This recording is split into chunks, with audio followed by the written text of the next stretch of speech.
Therapy really is about building coping skills and doing the work.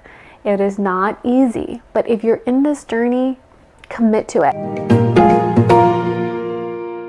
Welcome to Therapy Explained, where we explain, demystify, and destigmatize mental health and mental health treatment. My name is Deniss.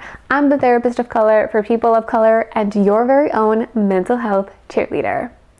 As you may already know, every video comes with its own cheat sheet that I make available to you on Instagram. So if you're not following me there already, make sure that you do. I'm at Talk Therapy. Today's video is all about what you can do to make the best of your therapy. Now, this is by no means all inclusive, so there are other things that you can do, but if you can practice some of these, it should help you feel like you're making the progress that you want to be making and that you're getting the best out of your therapy.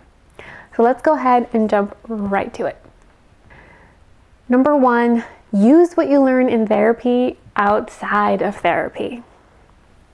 Something that I notice is that oftentimes we learn all these coping skills, all these communication skills, we're able to process things and walk ourselves through difficult situations in our session.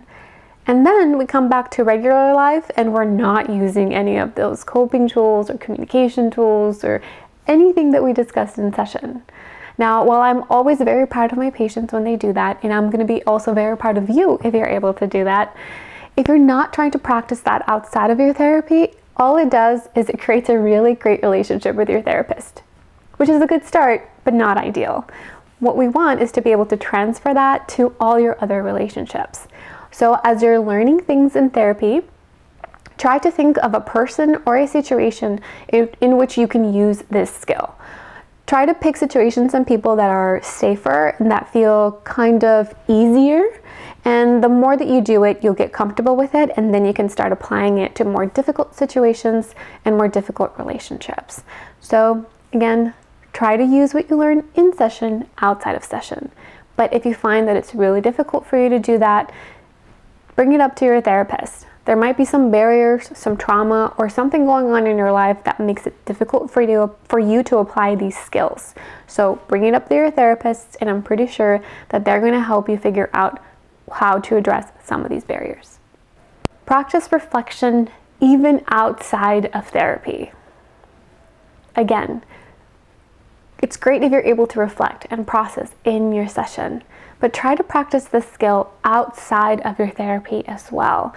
Something like journaling or meditating can be really good skills and activities that help us practice that self-reflection about how we felt about the day, a person, a situation, about how our body is feeling. And that is an enormously helpful skill for us to learn. The more that we are in tune with our body and our own experience, the more we feel a sense of power or our response to what's going around us, to what's going on around us, and to what is affecting our body, our mental health, our emotions. It might even be helpful to practice some reflection right after your session. Journal about how you felt. What did you learn? What is the person or situation in which you're hoping to apply this new skill or new knowledge in or with? So again, you can practice the self-reflection right after your session or just throughout the week. It's important for you to develop this skill to continue to grow what you've already learned in your session. Try to be as open and honest as you can. Now, a lot of how comfortable you're going to be sharing things about yourself will have to do with your relationship with your therapist. This is why the consultation process is so important. If you need some help in figuring out how to see if a therapist is a good fit for you, make sure to watch my video on how to prepare for a consultation or what to know before you look for a therapist. I have videos on all of these things to help you. But if you already have a therapist and you're thinking, okay, I have a pretty good and safe relationship with my therapist, let me practice how to open up to them.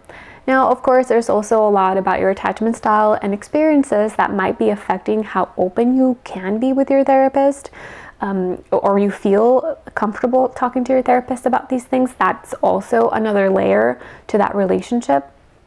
But the more that you share, the more open that you are with your therapist, the more that we can help you. If we don't know that something's going on, that you're engaging in a behavior, that you have a certain person in your life, or that you've recently lived through something or experienced something, we can't help you process it. You don't have to share everything in your first session. You can if you want to, but what I mean by this is just week by week, try to be as honest and open with your therapist as you can so that they can help you in the best way possible, having as much information as possible. Provide feedback for your therapist. Now, this is also very important. Therapy is a partnership. I always tell this to my patients. I'm not doing the work by myself. This is not my life. This is on you. And you are definitely not doing the work by yourself. You've got me. We're a team. We work together, we process things. I use my education and training and experience to help you identify patterns, to help you develop coping skills and insight. But then you have to tell your therapist, this is what's working. This is not working for me, or I'm having trouble with this particular coping skill, or, this happened in our session, or this happened outside our session. Let's process it. So give your therapist feedback about what's working. As I mentioned in the past, yoga, meditation, those are my favorite things. Journaling, I love those things, especially for people struggling with anxiety. But if you're not someone who likes yoga, if you're not someone who likes meditation, find something else. One of the key things that I do with my patients too is help them find what works. This is your therapy, and we want to make sure that the interventions that are being supplied to you, the things that you're talking about, are the things that you want to talk about, the things that you want to do. So provide your therapist with feedback about what is working and what isn't.